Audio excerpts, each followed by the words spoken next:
يكالو يكالو يكالو يكالو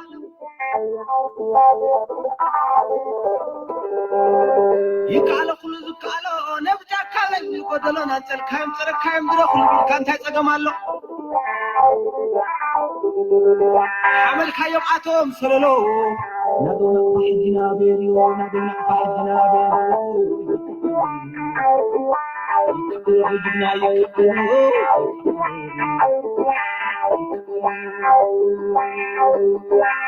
دمعي للتا وسعلو حي مبزعتي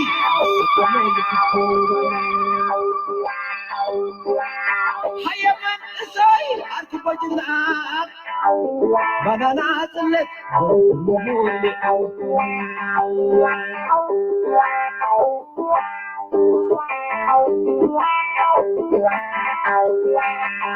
يكعلى قلوب يكعلى نبجع كذا يقولوا بدل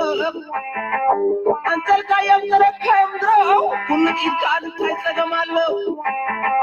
عمل كايم قاتهم سللو هذا نحتاج بيلو يكعلى جبنا يكعلى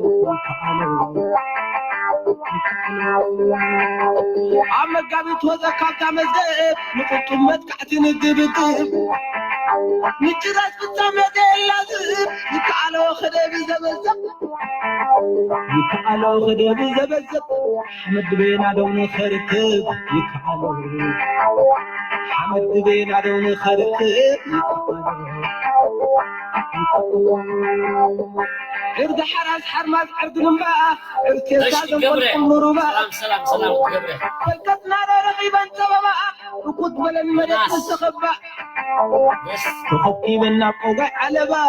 جاتا قبل الكمزاريبا سمعي تمام يكالو اجدنا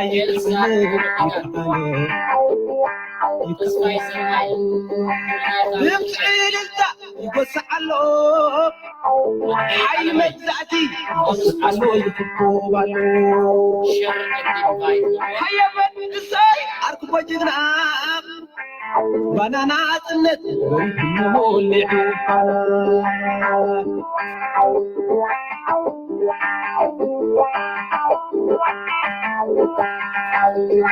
عاد شروم تانك مسلك وتا صاد مشناق الكادون انت أبعبتنا نفحتم سعتا أبعبتنا نفحتم سعتا أرخبكم سيدة مستا يكالو سحيب هيا جانتا يكالو كفوم مدر السماي سيما بلكا يوم زحلاي مهلاي نحسكا يمسينا مقبراي بسي ومدو عريب ومسحاي بسي ومدو عريب ومسحاي خمد حجي دولي بسحاي خمد حجي دولي بسحاي بمسعي للتا يبسحلو حيل مبزعتي يبسخلو يفقوبالو هيا من إساي أركب وجدنا بنانا عطنت وريك نمول لعوفنا بنانا عطنت وريك نمول لعوفنا بنانا عطنت وريك نمول لعوفنا بنانا عطنت وريك نمول أحمد عثمان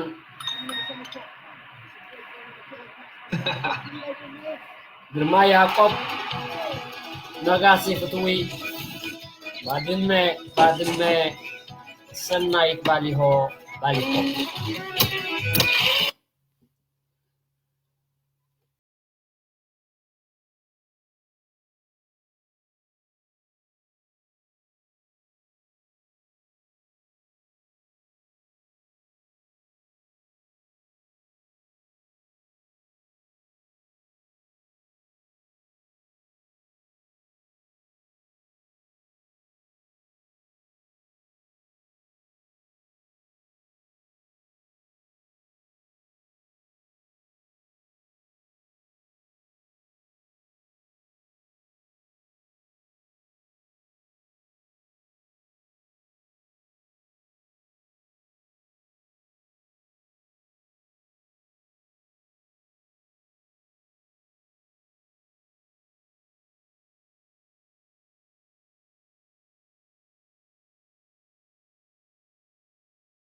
حراي سلام سلام تخاتلت مدبنا مدب دق حد لبي كميلكم وعلكم كميلكم امسكم كميلكم كانهم اتم كيترخبنا دقننا سلامكم تولن تطراتيري فلتن اتمنتاي سلام بزر سلام كعصب بحريو تفطر شو زخني اب عالم اتزخبر السلام نسلام كبر واغا زخفل انتلو حزبنا حزب ኤርትራይ سلام صديقك سلام سجيدك دمص አይኮነን كبر واغا خفلكاي كبر واغا زخفلካ ለኻ بكبر واغا ክትሕልዎ ግድን እዩ ስለዚህ ኣብ ኩሉ ዓለም ኩንኩም ትከታተሉ መደብና ደቂ ሓደ ልቢ ንብምልኡኹም ካብ ራስ ቄሳር ክሳብ ራስ ዲሞራ ሰላም ሰላም ንብለኩም ሰላም ራይ ባዕና ኢሎም ምሸት ኣርስትና መደብና መደብ ደቂ ሓደ ልቢ ንሽተይ ኣርስቲና ሒዝና መፂና ዘለና ኣርስትና ናይ ሎሚ ከዓ ዘይተፈተነ ኣይሰርሕን እያ ትብል ስለዚ ዘይተፈተነ ኣይሰርሕን ክንብል ከለና እንታይ ማለት እዩ ንዓሻ ደርጓሓሉ ንለባም ኣመተሉ ይብልዎ እቲ ዓሻ ክንደይ ናይ ከይፈልጦ እቲ ለባም ክንደይ ናይ ከይስሕቶ ንለባማት ካፈይ ኣብልዎ ኢኹም نابخم كود فيترستي تجزيهم كتب جن هاي أمبال أي تحمقوا سلزي موسيقى زي أخجاب زوكمي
حراي دقيمة تمليسوكم الله سلام كتقولوا تسفى قبر حجون مليسة من البات ناب إنباكس كاتي أب إنباكس انتبلغوا مالتي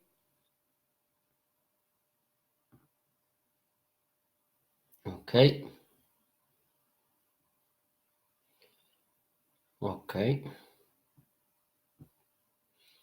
اوكي نعيد بالكم يلهون مثلني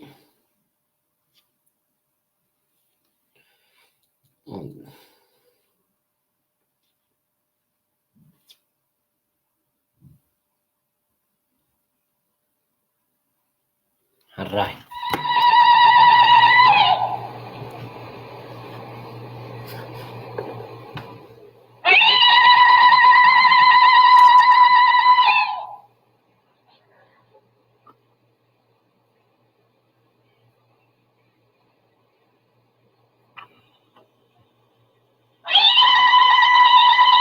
ميكي سلام بملهم بحافشاتهم حجي تقول لهم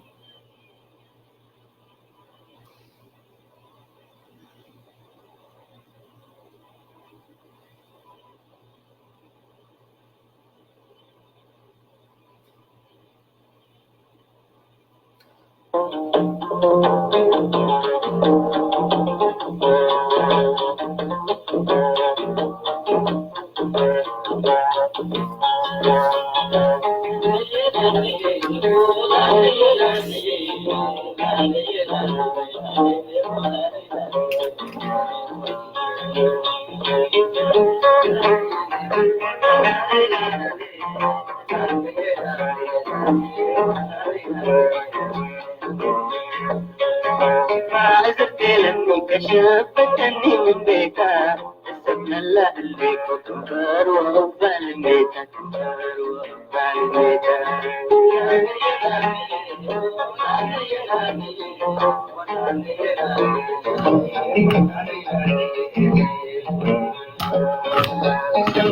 سمعته زيت من الله قبل عيني واستنشقوا وصفوا بالله حراي مو هاي انت زي لكم سي اترستي انت زي برها لكم تصن ديهم تقولوا الراي حراي بعر لو مشت ارستنا حصار نصففتني اخذكون بزحه اي كنوحنين من البات كم حتى سلا زي كوني ومثلا دي برها لكم دلو زي تفتن اي سرحني معناته كيد خاص الرحدي هبتام ود دخان ببيني مش وني زي تفتنها ايسرحني خنبل كلنا خمي مالتي لومي اتي حسابنا امنتاينا كنترجمو بدليتنا كو كنترجمو انتخنا لومي ابوليتيكاوي والقاوي قلتنا كنزم بلو مالتي بوليتيكا كنمل كلنا ابزدلنا يا زمن بفلاي ببوليتيكا استمرقه ناي بوليتيكا مهور وحدي بوليتيكا نايزي مراقب بزهان كل جزية خمس نريئو وكل جزية خمس نبلو سراقي كم إيدو حسا وخم أفو كم زبهال أبزدل لو مصر ولا إد كان دحر تقوريت كاس بوليتيكاي إمن دحر قد قطعت كاسي ببوليتيكا يغيروا نتا أمن استحرم كياماتي بوليتيكا تغير هذا اللازي حجينا يدلنا يا زمن بوليتيكاي نالبات مسرطاو نجر بوليتيكا كم ناتا يردئت كلتا عاب فرين اللو بوليتيكا جي نود سب كل جزء نماكينا بفرينة حزان نود سب كأخلت نجر اللو عبيت نجر إذا هجي بوليتيكا ومداين ترينايو أب كلتا مقيلنا نريو ماتي تحدا هايمانوتاو قدايو نايبوينو دلو عرستيزي تحدا خا نوينو دي بوليتيكا نبلو مالتي نود سب بخلت نجري خات حزو حجي اتناي بوليتيكا نبوينو عرستلو هايمانوت كا نايبوين اللو نايبوين عالمي دلو كلتي جناب زدلنا يا زمن هجي حويس كاد ليك كاتقوم تخلي خمالتي معناتو كلتي مسرتاو نجر فرينا نايدك سبع سلازغونه نود سب بغلتي اني هات حزو تناي هايمانوت اندحر كوينو بفرحات ناي اغزابير تناي بوليتيكا تخوينو ها بفرحات حقي مالتي بفرحات حق منغستي زحجينا ود سب فرينا مخانو نفسو كفيرتراو نزيد يفلط ايلن كلها هنا خم نفلطو مالتي ምናልባት እስከ ሕጂ ኣብ ናይ ፖለቲካ ክንብል ከለና ህዝባዊ ግንባር ወይ ሃገር ኤርትራ ክንብል ከለና ሓንቲ ካብተን ተፈተነት ሃገር ኤርትራ ብሃገር ደረጃ ክንሪኦ ከለና ንኤርትራ ዘይተፈተነ ፈተነ የለን እንተ ዘይተፈተነ ኤርትራ ነዚ ደላቶ በፂሓቶ ምዕባለስ ምበፅሐቶ ዶ ምክንያቱ እንድሕር ዘይትፍተን ኮይና ሓንቲ ሃገር ዝኾነ ነገር ክትሰርሕ ኣይትኽእልኛ ፈተነ ንገዛ ርእሱ ኣዝዩ ኣገዳሲ ክትፍተን ኣለካ ዋላ ኣብቲ ውልቃዊ ድሓር ክመፅእ ኤርትራ ግን ብምንታይ እያ ተፈቲና እንድሕልና ብኩሉ ነገር ፖለቲክ ሃይማኖት ዓልየ ኣውራጃነት ብውልቃውነት እዚ ፈተና እዚ ግን ንኤርትራ እንታይ እዩ ኣስሪሕዋ ዶ ምክንያቱ እንተዘይትፍተን ነይራስ ምሰርሐቶ ዶ ምክንያቱ ኣብ ስራሕ እንተዘይወፊርካ ክተልምዕ ኣይትኽእል ኢኻን ድራርካ እውን ሒዝካ ክትኣቱ ይትኽእል ኢኻ እንተዘይትፍተንካ ፈታኒ ናብራ እንተዘይህልወካ ኸ ንስራሕ ደውፍር ይብልካ ፈታኒ ናብራ ክህልወካ ኣሎ ሓደ ወዲ ሃብታም ስዕዳውን ሓደ ድኻ ኤርትራውን ሓደ ይኮነን ኣብ ፈተነ እቲ ስዕዳዊ ፈተነ ይፈልጦን እዩ ናይ ኣባሓጎ መሊኡ ኣሎ ስጋብ ገዛ ገለመለ ካብኡ እንዳልዓለ ጥራይ ካበይ ከም ድመፀ እውን ኣይፈልጦን እዩ መናባብሮ ስለዘይፈተኑ እዩ ስለዚ ንሕዘ ተፈተነ ክሰርሕ ኣይክእልኒ ከመይ ገይሩ ነዚ ዓለም ከም ዝነብረ ኣይፈልጥኒ ኣብ ሃገረ ኤርትራ ክንሪኦ ከለና ብፖለቲካዊ መዳይ ብሰበብ ፖለቲካ ተባሂሉ ከምዚ ድበልኩኹም ሰራቂ ከም ኢዱ ሓሳቡ ከም ኣፉ ብፖለቲካ ኣምሲልካ ሰበብ ማለት እዩ ኣብ ኤርትራ ዝተገብረ ፈተነ ዝኾነት ሃገር ክትፀሮ ኣይትኽእልን እያ ዘይተፈተኑ ኣይኮናን ግን እንተነዊሐ 3 ወርሒ ዝወስደለን ሃገር ከዓንዋ እታ ዝሓየለት ሃብተመት ንብላ ዝነበርና ግብፂ እዚኣ ሊብያ 3 ወርሒ ወሰደና እታ ነበረት ናይ ዓልየት እያ ሃይማኖት ኣቲ ነርቶ ትኾን ኮዳ 2 መዓልቲ ይመወሰደ ዓልየት ጥራይ ከማንስ ነዚኣ ምኻልሲ ኢና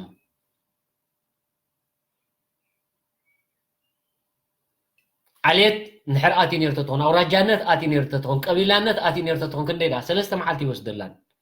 ብሓንቲ ጥራይ በታ نريا دلنا بعلي تراي آتيا بزحان تديجر زي أنت خوينا يتهاجر عنيا مالتي زي أجن أمنتاي أفتنا سلذيس أنا حتى أمنتاي أنيهم شو ما تراي بدك سوم ولا هابت له ملي إن تهابت تراي ندار أيو كلا أبوليتيكا ومدايس أنا سلذي تفتينا من يرم تطهون قدمي مدحانو زافتنا زي حليفاس ها حجي كداف أنت تملس نيرو وود كداف السلطان أنت تديب اللي بيعمل سماحة دوّة بركة تفتينا من حزب اللي بيعنا ونور مستوى سدوّة تفتينا من فتنا نايد حلفة 3 عامات 4 عامات 100 عامات نعناها أزي أسرحنا أنت زين فتن نيرنا أي مسرحنا زي تفتنا هاي سرحنا قبل علي إرترا فتنا تقايدو إذن إلنا كنت زي كنا بدخل التنجرجل أتي هايمانوت أب 10 تمرين تحدثوا يبهال أنت إبهال قص إيفانجيليكالو قلدة تبهايلو مچم أبتي كاثوليك تبهايلو أرثوذكس تبهايلو جهوبا تبهايلو فتنين إرترازي أقاطيمو كل جزء نزار بنا بزعبا هايمانوت هاي تفرد كي تفرد سلزخونا قال مله توم نتم عبيتناتنا باباسات كل شيء عندنا فمانه سقاب انتاي دخون يمدري نز حزبنا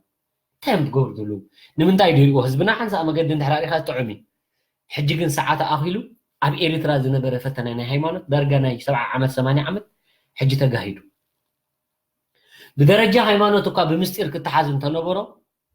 غنا يكونني ابز دلنا يا زمن ازدلنا يا زمن مراخبنا تلفزيون تريفي مراخبنا غازيطاتات قلمل صحيفات تريفي اتزحايله ميديا دلو ازدلنا مراخبنا بزحال زي سوشيال ميديا بفلاي فيسبوك تويتر مالت اتزحايله بز غيركا كل غزي حاسوت وي بروباغندا فرق حيلي فرق سرح سريحهم دو اب هايمانوتنا بهايمانوت درجه حجي وما عليا زي يقول كان من تايدي هاديم اباس من تايدي سليم سليم تايدي مسقلم دربيهم كيدم كحيدم فتنكو بهايمانوت درجه فتنه يغاطيم زيج بهاجر درجه عب فتنه يغاطيم وحلل يجن حزبا غنبار ناي تقدم تمكرو فتنه سلازلو نفتنه كل غزي يسو زي تفتنه سلازي يسرح هايمانوت ترى ነገር ያ በኤርትራ كم إلو زأمن نيرو انتو زي كون عبت ميداون نيرو كوي نوعو جن كم تشاو حقيقو زي تفتنه جن سلازي يسرح تفتين سلازخون حزبا غنبار بهايمانوت زي تجبر ነገር የለን ጣልቃ እቲ መንግስት ጣልቃ አነ ንገርመን ሓንቲ በተክርስቲያን ስመን ክሕልዋ ሓድር ሓንቲ መስጊድ ስመን ሕልዋ ሓድር ሸኽ ኣይኮነ እንትሕልዋ መንግስቲ ይድሕልዋ ምክንያቱ እቲ በተክርስቲያን ሃይማኖት ጉዳይ ስለዝኾነ ናይ ሕማቅ ነገር እውን ከጋጥም ስለዝኽእል መንግስቲ ይድሕልዋ ዝኾነ ህፁፅ ሓደጋ ንሕራ ገጢሙ ፖሊስ ይሃፅዋዕ መንግስቲ ሰማይን መንግስቲ ምድርን ከም ዘሎ ኣብቲ ቅዱስ መጽሓፍቱን ተጻሒፉ ተማዘዞ ይድብል ነቲ ናይ መንግስቲ ምድሪ መንግስቲ ምስ ሃይማኖት ርክብ ዘይብሉ ግን ዝሓድሽ ተሃድሶ ዝበሃል ኣዓናው ዝበሃል ሃይማኖት ካ ኣብ ኤርትራ ኣትዩ ማለት እዚ ጴንጤቆስጠ ንብሎ እዚ ጀሆባ ንብሎ እዚ ደይመደይልካ ንኤርትራ ንምልማስ ዝመፀ ወይ ንኤርትራ ኣብ ሓደ ከቢድ ፈተነ ዘጋጠመ ሓደ ብሃይማኖት ደረጃ ማለት ምክንያቱ ወዲ ሰብ ሓደ ክትሕዞ እንድሕር ኮንካ ሓደ ናይ ፖለቲካ እዩ ሓደ ካ ናይ ሃይማኖት ስለ ዝኾነ ብሃይማኖት ከዓ ህዝብና ኣዝዩ ኣምላኺ ኣዝዩ ኣማኒ ስለ ዝኾነ ክንደይ ናዕብታት ተፈጢሩ ሓደ ጳጳስ ዝኣክል ሓድሽ ሃይማኖት ክሰርሕ ኣብ ሓድሽ ሃይማኖት እንድሕር ተዋፊሩ በጀካይ ምሁር የለን በጀካይ ሓያል የለን ከማይ ዝተማሃረ የለን ብኩሉ ቋንቋ ዝዛረብ ኢሉ እንድሕር ዝዛረብ ኮይኑ ትምክሕትን ፍኸራን ናይ መን እዩ ናይ ሰይጣን ትምክሕትን ፍኸራን ናይ ሰይጣን ባህሪ ምልክት ናይ ሰይጣን ካይ ሰይጣን ምኩሕ ወላ ሰብ እንድሕር ሰይጣናዊ መንፈስ ኣለዎ ምኩሕ ምካሕ ጥራይ ነብር ይብዳዕ ምካሕ መጨረፍ ቁልቁል ኣፍ ድፋእ ምክንያቱ ናይ ሰይጣን ስለ ዝኾነ ከምዚ ዓይነት ትምክሕትታት ኣብዚ ከዓ ደጋጠመ ኣብ ሃይማኖትና ምናልባት እዚ ሕጂ ተፈጢሩ ዘሎ ትማሊ እውን ዘርጊሕናያ ዝነበርና ሸሪድናያ ዘለና ኩሉ ሰብ ሪእዎ እዚ ተኣሲሩ ዘሎ ኣቦ ብወግዕ እኳ ዋላ እቲ እቶም ኣቡናት እንተዘይዘርግሕዎ ገበን እንተዘይገብር ኣይትቅድስኒ ኢኻ ኢሉ ኮፍ ኣይምበለን ኣይተኣስረንኩ ኣይትቅድስኒ ኢኻ ቅዳሴ ንዓኻ ኣይግባእካን እዮም ኢሎም እዞም ኣቦ እዚኦም ዕድሚኦም ኣኺሉ ሕጂ ከማን ከይተረፈስ ብሕቡእ ሰባት ረኽብዎም ኣይኖት እዚኦም ተሃድሶ በዓል ዝቀሺ ቀሺ መንቆሬስ ዝኽንትሎ ቀሺ ገለ በዓል ቀሺ ሽመንዲ ማለት እዩ በዓሎም ዝቆሸሹ ወይ ከዓ ናይ ሰሜን ኣሜሪካ ዝረኣኹሞ ዝፀሊም ክዳን ተኸዲኑ ኣስላም ተላዓሉ ክርስቲያን ተላዓሉ ነዚ መንግስቲ ዝንምዕናው ኣነ ሸመንተ ስረ ኣለኒ ኣነ ምሁር እየ ከማይ ሓያል የለን ስያስ እኮ ከምዚ ኣነ እኮ ከምዚ ገይረ ድብል ኣብ ትምክሕቲ ዝኣተወ ማለት እዩ እሱ ታሪክ ናቱ ተመሪዑ ዲያቆን ነይሩ ድሕሪኡ ስደት ኣምሪሑ ተማሂሩ ቋንቋ ፈለጥ እዩ ጳጳስ ክኸውን ግን ኣይትኽእልኒ ኢኻ ምስ በልዎ ኢሃዲም ወፂኡ ካብ ኤርትራ ኣብ ምንታይ ዓለም ኣትዩ ግን ኣብ ተሓድሶ እዚ ተሃድሶ ዝበሃል ኣብ ውሽጢ ከዓ ኩሉ ግዜ ናይ ሃይማኖት ዓዊልና ይንዛረብኒናን ዓዊልና ይንዛረብና ብውሽጥና ክንፈትሖ እዚ ግን እንታይ ገይርና ሕጂ እዚ መራኸቡ ብዝሃን እቶም መራሕቲ ሃይማኖት ናትና ብዙሕ ኣይፈለጥዎን ፀኒሖም ኣዝዩ ሓደገኛ ምዃኑ ብኣጋ ነገር ነይሮም ተትኾኑ ህዝብና ከምኡ ንዓበ ኣብዚ ኸማ ናብ ክልተ ይተምቀል ዘሎ ተዛሪቦምሉ ነይሮም ተትኾኑ እዚ መሸቀጢ ኣባ ዘሎ እዚ ሕጂ መሸቀጢ ምዃኑ ፈልጦም እሱራት ብሉ መነ እዮም ቶም እሱራት ኢልካዮም ሽሞም ኣይፈልጦም እንታይ እዮም ገይሮም ተኣሲሮም ኣዛ ዓዲዖም ፈልጢኦም ግን ክዛረቡ ኣይደልዩን እሱር ናይ ገበን እዩ ገበን ከይገበርካ ኣብ እስር ቤት የለን ቤት መኣረሚ ሕጊ ኣይትኽእልኒ ኢኻ ጤል ዝሰረቐ መእረሚ ቤት ኣሎ ሓርማዝ ዝሰረቐ መእረሚ ቤት ኣሎ ባምቡላ ዝሰረቐ መእረሚ ቤት ኣሎ ሃገር ዝሰረቐ መእረሚ ቤት ኣሎ ኩሉ እዚ ንናትለዎ ደረጃታት ፍርድታት ከዓ ነቲ ሒዝዎ ዘሎ መንግስቲ ምልከት ማለት እዩ ፖለቲካ ከዓ ኣብቲ ካልእ ክንኣትዎ ኢና ኣብዚ ናይ ሃይማኖት ግን ብወግዒ ሰነዶስ ናይ ኤርትራ እዞም ደው ኢሎም ዘለዉ ኣባ ናይ ተሃድሶ ምትእትታው ገይሮም ብቑዕ ቀሺ ከይኮነ መስቀላት ምዕዳል እዞም ብቕዓት እንተዘይህልዎም ንሳህራ መስቀሎም ደርብዮም ኣይመፁን ብቕዓት ስለ ዘይነበረ እዩ ግራ ኣገልግሎት ከይከዱ ተባሂሎም ታዲቁና ሕዙ ድሕሪኡ ብቕዓት ምርቲ የለን ከዓ ኣሃብካ ናይ ተሃድሶ ከምዛ ዝረኣናያ ነታ መፅሓፍ ኣይፈልጥዋን እዮም ፍርቃ ኸማ ሕጂ እዚ ይመፅ እዩ እዚ ተሃድሶ እቲ ከም ኮመን ወይ ከዓ ኸማ ሓደ ቋሚ እዚ ካቶሊክን ኦርቶዶክስን ኣብ ኤርትራ እቲ ፍሉጥ ማለት እዩ ካቶሊክ መዓስ መፅኡ ንፈልጥ ኢና ብስርናይ ብኸበርታ ገይሩ ዝተኣታተወ እዩ ከኒሻን ካቶሊክን ሽያት እዩ ካቶሊክን ከኒሻን ብኸምኡ እዩ ተቐይሩ እምበር ካብ ቀደም ኦሪት ኦርቶዶክስ ነይሩ ብግእዝካ እዩ ሃይማኖት ዝሰበኽ ነይሩ ብድሕሪኡ ምትእትታው ናይ በዓል ጣልያን ናይ ቀሺ ዝጠብ መን ኢኹም ቀሺ መንዶ ቀሺ መለት ናይ ጣልያን ከምዚ ዝረኣኹሞ እሳቶም ከዓ እናቐይርዎ ነዚ ናይ ካቶሊክ እናስፋሕፍሑ ተራ ከም ዘለዎ እዩ እናስፋሕፍሑ ኣብ ካልእ ኣብፅሕሞ ማለት እዩ ኣብቲ ውሽጢ ኣቲና ኣይትፍረድ ኣይናይ ሓቀኛ ሃይማኖት ግን ንንስልጣኖም ክብሎ ኣስማት ተፈላለዮሞ ማለት እዩ ሓራይ እዚ ከም ቅቡል መንግስቲ ዝኣመነ ካቶሊክ ኣሚኑ ተን ዝኣምና ዞባታት እውን ፍሉያት እየን ኣብ ዞባ ዓንሰባ ኣብ ከረን ከባቢ በዞባ ደቡብ እምበር ካቶሊክ ገለመለ ብዙሕ ፍሉጥ ኣይኮነን ኣብ ካልእ ዝውቱር ኣይኮነን ግን ዝተቐበሎ ሃይማኖታት ተቐቢለን ብከምኡ ከዓ ከይፅቡቕ ሰላም ዝኾነ ከዓ ፍቅሪ ከይድ ነይሩ ብድሕሪኡ እንታይ መፅኡ እዚ ጀሆባ ዝበሃል ጀሆባ ከዓ እትኸሎ ከምዛ ዝረኣኹሞ ኣብ ምዕራባውያን ሃገራት እያ እሱ ከዓ ሃገር ትሸየጥ ሃገር ትዕኖ ሃገር ትጨፍለቕ ኣይግድሸን እዩ ኣነ መንግስቲ ኣምላኽ እምበር መንግስቲ ምድሪ ኣምን እየ ድብል ኣነ በዓለይ ምሳይ ትዕለም ነበረ ሓደ ማንኤል ዝበሃል ኣነ ምሳይ ዝረኣኽዎ መንግስቲ ኣምላኽ እምበር መንግስቲ ምድሪ ኣምን እዩ ንኽሰርሕ ግን ለይትን ቀትርን ኣብቲ ሃገር ንኸብቱም ግን ደቂሱ ይፈልጥን እዩ መንግስቲ ኣምላኽ ኣሚኑሲ ገዳማይ ከደና ይረኣናይ እዚ ከዓ እቲ ድኸፈ ማለት እዩ እዚ ብዙሕ ኣስፋሕፍሐን እቲ መንግስቲ እውን ቀልጢፉ ስለ ዝፈለጦ ቀልጢ ድሒሩ ግን እዚ ጴንጠ ዝበሃል ከዓ መፅኡ ጴንጠ ልክዕ ከምዚ ናይ ፀበል ንኩላህና ዘሪና እዩ ኣብ ተምሃሮ ተዘርጊሑ ኣብ ዓለም ተዘርጊሑ ኩላኻ ከም ዝረኣኽሞ ብገንዘብ ብምፅብርቕራቕ ከዓ እንደገና እታ ጴንጠ ትበሃል ከዓ እዚኣ ኸራዮ ኣማኒ ጥራይ ይሓወ ይብለካ እዚ ከዓ እቲ ጉልሒምጣ ዝኾነ ኣነ ፈቲነ ስለ ዝኾንከ የጅኹም ኣማኒ ጥራይ ይሓውኻ እምበር እቲ ካልእ ኣይሓወይኒ እግዚኣብሔር ግን እንታይ ድብል ብሰለስተ ስላሴ ዝተወልደ ኩሉ ሰብ ሓውኻ ብሃይማኖት ከማን ክትፈላላ ይግባእካን ምሽዶ ኣብ ክርስትና ኣቲኻ እቲ ጉልሒምጣ ምዃኑ እቲ ሃይማኖት ግን ዘይኣመነ ኣይሓውን እዚ ከዓ ሓወየ ኣማኒ ይብሉኻ ንመን ኢኻ ተኣምን ንኸውሒ ንጉንዲ ንመን ኢኻ ኣሚንካ ሕልፊ ናይ ሰብ ኩሉ ክርስቲያን ንክርስቶስ ኣምን የተግብሮ ይሕጋ የተግብሮ እዚ ንእግዚኣብሔር ንግድፎ በዓልካ ኣፍረዶ ኣማኒ እየ ዝበሃል ግን ዘረባ መፅኡ እዚ እኮ ኣማኒ ሓወዩ ኣማኒ እኳ እዩ ዝሓወዩ ታንኳለ ገለመለ ኣይ ኣማንን እዩ ኣማንን ዘይኣማንን እንታይ ሕብረት ኣለዎ ኣደ እኳ ወሊዳ ኣብ ሓደ ጣውላ ዓቢኻ ኣብ ሓደ ዓራት ደቂስካሲ ምክሓድ መፅኡ እዚ ሕጂ እንታይ ዓይነት ሃይማኖት እዩ ዝኸ ካበይ ድመፅእ ሃይማኖት እዚ ከዓ ናይ ደገ ምትእትታው ወላ ኣብ ሰራዊት እንተሪኢኻዮ ብጉጅለ ኣመንቲ ተባሂሎም ነንበይኖም ከዓ መፅሓፍ ቅዱስ ሒዞም ጉዳይ ሃገር ተረሲዑ ከዓ ኣብኡ ከዓ እንደገና ኣማኒ ተባሂሉ ነንጉጅለኻ ከዓ ኮይኑ እዚ እንታይ መፅኡ ሕጂ እዚ ኩሉ ግዜ ፈተነ ንኤርትራ ዘጋጥማይ ኤርትራ ግን ነዚ ኩሉ እዚ ቅድሚ ሕጂ ተፈቲናትሉ እንተዘይትፍተነሉ ገይር ኣይምሰርሐትሉን እንተዘይትሰርሐ ከዓ ኣይመዓውትን ዝተዓወተትን ማለት እዩ እዚ ሃይማኖት ምናልባት ምትእትታው ዝረኣኽሞ ትማላ ኣብ እስራኤል ዝነበረ ምበኣስ ንሓደ ቀሺ ኣታ ይግደፍ ኣታገለ ብኣፍ ርክሰት ኣይትዛረብኩ ብኣፍ ዳኣቱ እኳ ሓይጣት የለን ብኣፍካ ተውፆ ግን ርክሰት ንምንታይ ይዛረብ ቆቢዕ ኣለዎም ናይ ቀሺ ምልክት ድሕር ሪኦኹም ኣነ ሪእየ ብፅሞና ተኸታቲለ ቆቢዕ ኣለዎ ቀሺ ምልክት ናይ ምንታይ ምልክት ናይ እግዚኣብሔር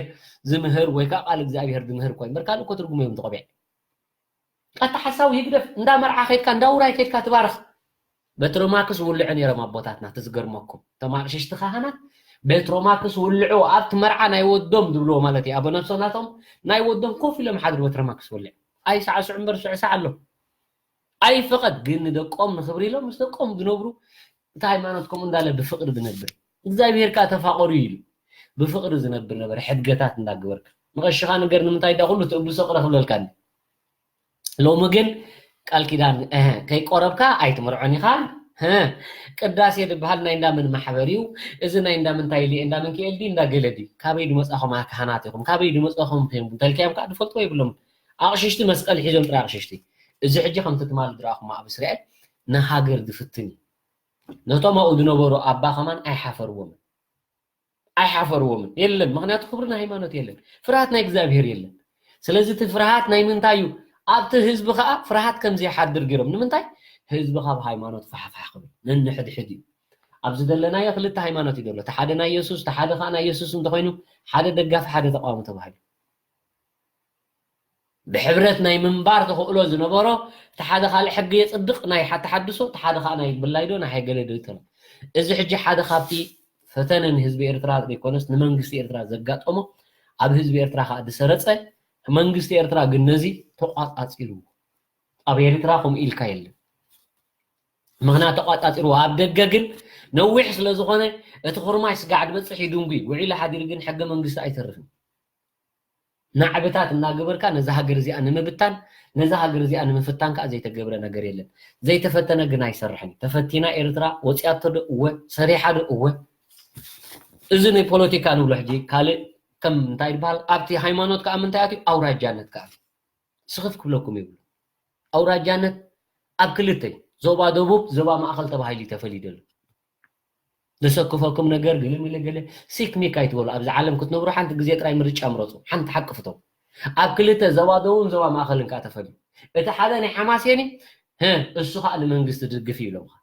እቲ ሓደ ናይ ዞባ ደቡብ እሱ ከዓ ንወያነ ዝድግፍ ኢሎም ኣብ ክልተ ከዓ መቂሎም ኢየሱስ ካብ መዓስ ንወያነ ዝድግፍ ኢየሱስ ካብ መዓስ ንዚ ሓማሴን ዝድግፍ ኣብ መራሕቲ ሃይማኖት ከምዚ ክትርኢ ከለካ ኣውራጃዊ ምፍልላይ እቲ ብሂወትካ ከለካ ሞት እቲ ምፆታት ዓለም ዝበሃልካ እዚ نيرترا جن زقطيموا إريترا جن سرحت له سلستفتنت جن حليفاته أبز مصيهم قاعد باورا جاء خانات مفل لا يتجمر مخنياتو تمنغستنا إريترا سن حماسين يلم دا أمنو سلزلو من يم دا أمنو زوم ويان زارو لو رايو أتتم كحتني حماسين كيبتنك أبتهاجر سلام يلني لم بس حنجي تقول لشعب وش دك هاجر صرح نبر بعلاتهم زارو له تم كحتني حماسين كيبتنك سلام يلنا بإريترا تم قال أوراجا دحان كوي ميلوم دحان وا ناي من دحان إرترا ومننا تالو من إرترا دم كفيلم لا عصم كفيلم لا من يدحان دبل بعلاتهم زغبروا ويكا بعصبنت كابهم دبوز حسابات سلازر خويهم نزي حجي نعب غيرهم نتا حماسينا نتكلو غزتا سرايا تحوخ ادغو كابدوخا بوراجا مفل لاي غيرهم نزي حجي اب هايمانوتينا دلنا سغاب حجي هايمانوت زي اوراجا مفل لاي كامنسه ابوليتيكا خالقهم مالك حجي اتا هايمانوت امنتاي لبيسو ابوليتيك اتا منغستني حماسيني اوكي እዚኦም አውራጃ ናይ ደቡብ ናይ ዘባ ደቡብ ካልኦም ንመንግስቲ ኤርትራ ኣይድግፉን ንመንግስቲ ወያኔ እዮም ዝድግፉ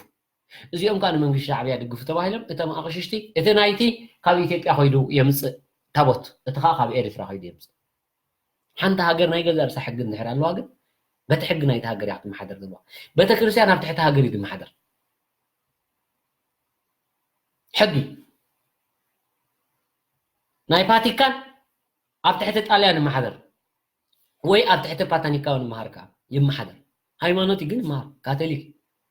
ወታደራት ኣለዎም ስርዓት ጋርድ ኣለዎም ስርዓት ስለዚ ኣብ ትሕቲ ይመሓደር ማለት እዚ ግን ኩሉ ግዜ እንታይ ሕጂ ነቲ ኣውራጃው ምትእትታው ናይ ፖለቲካው ሰበብ ዘለዎ ከዓ እዚ ሕጂ ነዛ ሃገር እዚኣ ኣዝዩ ከቢድ ፈተነ ደጋጠማ ኣቀዲማ ስለ ዝተፈተነት ግን ሰሪሓትሉ እንታይ ሰሪሓ ኣምኪናት ዓያትሉ باو جنبار أبدا كريستيان الله باو جنبار أم مسجد الله خني بلاي كنا جن أبتصد هناي تهاجر جن جبن دعرت فسيمه دويلك ها مكل خالوي سلزي إذا عينت زخاء نمنتاي أمسي لك إذي فتنات زي أب إريترا أقات إمو نزينا بوليتيكاو دمسل مهمون دخونا هيمانتاوي مهمون دخونا أوراجاوي مهمون دخون عليه تاوها أبتي أوراجاوها عليه تاولو እንዳታታሉ ዘባደው አክልተ ትምቃል ዘባደው አክልተ ሰራይና ኩሉ ግዛይ እስኻ አክልተ ዝመቅልዎ ኣብ ዓሌትነት ማለት እዚኦም ከምዚኦም ተባሂልካ ከዓ ነንሕድሕድካ ነታ ሓደ በላዕ ሓርጭ ገብሮ ነታ ሓደ ከዓ በላዕ ስጋ ትገብሮ እዚ እውን ንምንታይ ነታ ሃገር ኣደ ከቢድ ፈታነ ደጋጠማይ ኤርትራ እንታይ ተጻዊራ ኣትኸይደላ ኣብ ኤርትራ እንታይ ተኣውጅዋ ኣብ ኤርትራ ስንታዩ ጥራይ ናይ ወያነ መቅላስ ጥራይ ናይ ኣሜሪካ ገርድ መስል ኣብነን ሕድሕድና ተደእተዎ ብዝቐልል ኣገባብ ነዛ ሃገር እዚኣ ንምዕናው ኤርትራ ግን እንታይ ተጻዊራ ነዚ ነገር ዝተሓልፎ ደላ እንታይ ተጻዊራ ትነብሮ ደላ ነዚ ዝፈልጥ ሰብ የለን ከቢድ ዝኾነ ግን ኣብ ውሽጥና ይውግእ ከምዚ ኣቦና እስያስ ዝበሎ መጀመርያ ከዓ እትኸሎ ወይ ወዲ ኢታይ ዝበሎ 30 ዓመት ክንቃደል ከለና እኮ 15 ዓመት ኣብ ውሽጥና ነይሮም ባንዳታት እዩ أوشتنا نيرم شفاتي أوشتنا نيرم نهاجر معنا خاطر خرشنو سقعت مالتي سعن حدني ناس إنت منزع عن برهتي تكومني هاي ناس إنت منزعنا دمس أنا قد محلوه نفس وقت في إرترا وليتن كتر واردة هو صلى له قال جنرال ودي تايز سلزي زغلو زي أبكم زخ عندنا عليه النتاعتي إرترا جنزي تفتينات له سلوز قنات مبصورها أطفئته سلوز مسأت حجي داغمايكا بمعربا ويان تأتاتي ندقنا مليسكا حجي ديدل نقرنا زهاجر زيا أبدأ قد له هزبا كم ديش سامع معتقير مخناتو بوليتيكا ومسرح هيمانتاو مسرح تهيمانتاو خا أورجاوي عليه تاو خااتي مالتي زحجي أزيو أسكافي ويكا أزيو حدا جنيا دخونه منجستي إرترا قلنا زي تفتين له سلوز نبره صريح له انت صريح له خا تعويت له مالتي كل إرتراوي نن حدي انت تولدو نتمنع ولد حتى تو محد له كل إرتراو فاميلي زباب دلو زباغ غاشواركا دلو زم تغران غزارو سمكون زم ماريا قيح ماريا صلام تاي مالتي مريم قيح مريم صلام مالتكم كلنا قحواتنا ሃይማኖት ድሕሪ መሐመድ ምትእትታው ዘስፋሕፍሐዩ ኣብ ሃይማኖት ምእምና ናይ ምስልምና ዝኸዲኦም እንቶ በቲ ቤተሰብ ተሪኻ ግን ኩላና ቤት ምውላድ ካበይ ውለዱ ንፈልጥ ኢና እዚ ኩሉ እዚ እንድሕር ሪኢኹሞ እዚኦም በዓል ማርያ ቀያሕ ማርያ ፀላም ሕጂ ኩሎም ኣሕዋት እዮም أطلع على وسع شوعته ولا ديت بتصحني كريستياني قالون كريستيان دلو نك ناي هيمانوت دلو إزي نجزا رسول حجي أبز ناي هيمانوت متتتاو أم مسلمنا خا أمنا نحد حدي زحجي قال بقت بزم قطر دمول قال خا بناي ترك دمول قال بسودان دمول زي مكان متتتاو دلوي تعادنا هيمانوت أبي إريترا هيمانوت مسلمنا معاس كم دعتو نفسه كفير ترافلتي حمامنا هيمانوت مسلمنا وحدي إذا زخفة أخوين دول حجي ناي جبرت حمام كسكفكم يقول جبرت حمام مصد الله فتنا دنبرنا جبرت نيرو حجي كمان زناي تركو زناي سودان زناي قال دبز حجي جبرت يم دلو هيمانوت مسلمنا يجن جبرت يم نمنتاي يزخه جبرت انتحر مسلمنا هون مسلم انتاي مسلمنا بإرترا زلو انتاي دلي السو حجي من البات تي حتوتات فلتيقوم عسراي بهردو شامناي بهردو تاشعاي بهردو ازي حتوتات نيرو ازي خا اكل كا حجي خا كم زدرا اخمو حجي تناي جبرتي انت ريهم ممكن تاوتيم تنجر جبرت قال بقالو تجرينيا بهرو تجرينيا بهرو تجرينيا قانقوم تجرينيا شموم حجي جن بزوم نبلم دلنا ناي مسلمنا خا تموي لغا حجي نريد لنا ازناي قطر ازناي قله ازناي قله خا ازناي تركن ازناي سودانن كا حجي حدا اجندا فطيرو خا نت مسلمنا ما وشتي ولا قا طبق الى انت زي فلطكو عقمي مسنعت نشتي جنالني اذا خا حجي بسبب ناي مسلم تباهيلو مسلمنا بإرترا أن دار قاعد منا ملوس مسلمنا ينعبنا هم يلنا شريعة يلا شريعة قطعتها توقل قطعتها توز ناي سعودي قد يفاتوا كمان والد التزور هذا أبي إرترا خاطيل كحسب أبي إرترا دول له شقيتكم حتوتوا تم أبو زموتو جينا أبو دنورو دحريو حزم دلو ورايو حدش هايمانوت أبي إرترا بايت هاي يقول ناي دقم تتوتاو بايت هاي يقولوني سلازي يقولوا خا إذا حدش متتاو دول خا حجي بشم مسلمنا خوينا جن 850 اتمت أقللنا تخا جبرتي تايت سجن اتسجن حجي ني إريترا يزهلو نهزبي إريترا خمي غير كاتبتاتنا ساتوم إريتراويان يوم تجرينيا بالكالة تجرينيا لدي ما نقاش باركاس لزعبه تجرينيا يكون كنان 9 دا معد مسلمين دي أنا دا أسلام أي مدي بالله كومي يكونن جن نتت عدلتنا كات عدلتها تقوم لك ما عبله حراي بهير تجرينيا قانقا تجرينيا أسماتهم تجرينيا طيب محمد مثل محمد حقوس دي خلوا ترجمه له حقوس نايمين شنو محمد حقوس نقاش راي وز نقاش إذا حجي تمريض صدله بريزيدنت هاجري إرترا خوم أبي شودن تمريض صدله زي متايم كو غبرو متايم كو صرح زي حجي نعبي نتا هاجر نمفتان تزي كوينو حدش هايمانوت ابي إرترا بايتا خم زي يقول ولا اسلام ايون فلتي يلن بايتا خمان يون حالفن يمبو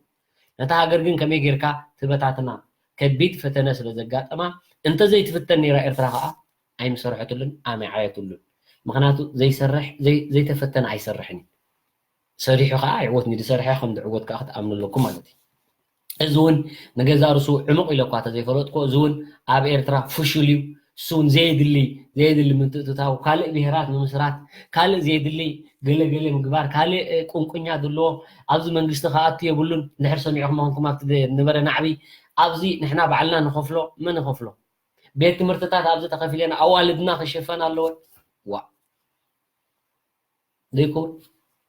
زخو هون ذيك إلي زخان عنا خسام عنا خم ذيك إلت من قستفلتي إندا مريم زبهالوم كمو بدأ قدم ولو ممهران 14 فلتي أم كاشي حفلو أو خان عبد مفتار تبع هاي لغان كن ذيكان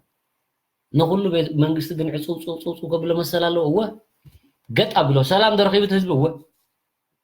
سلازي إزون حدا قابتي نعبد مفتار تبع هاي لون حزب إرتران من قست إرتران زقات أم كبد فتنايو أنت زي فتون خاي مسجر ونقد سري حملوس تعاوت له كمان مالتي حراي الله مالتي جن أبعوتات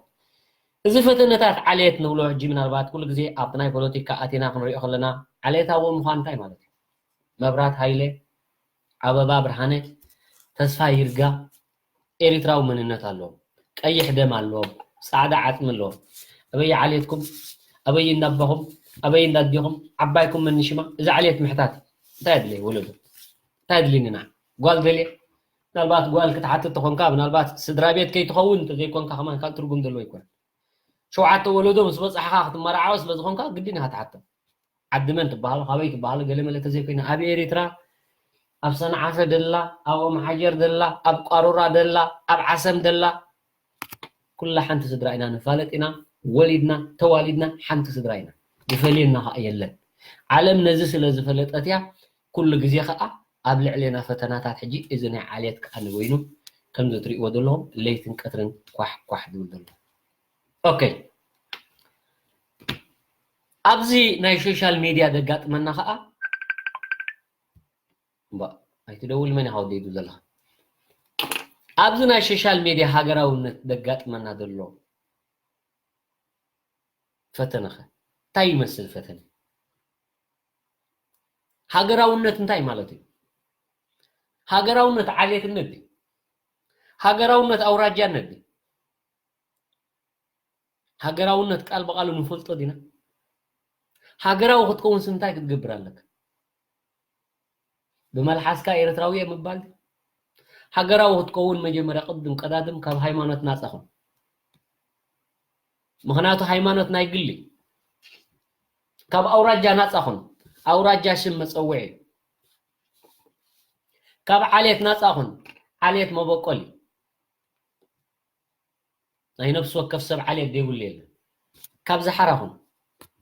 كولك أو صلي حرهون إرتراو خدكون ولك أو صلي هاجراونت مس هاجراونت متأسساري بلا زي مدب حزب إرتراي كتفتوا زي كتفتوا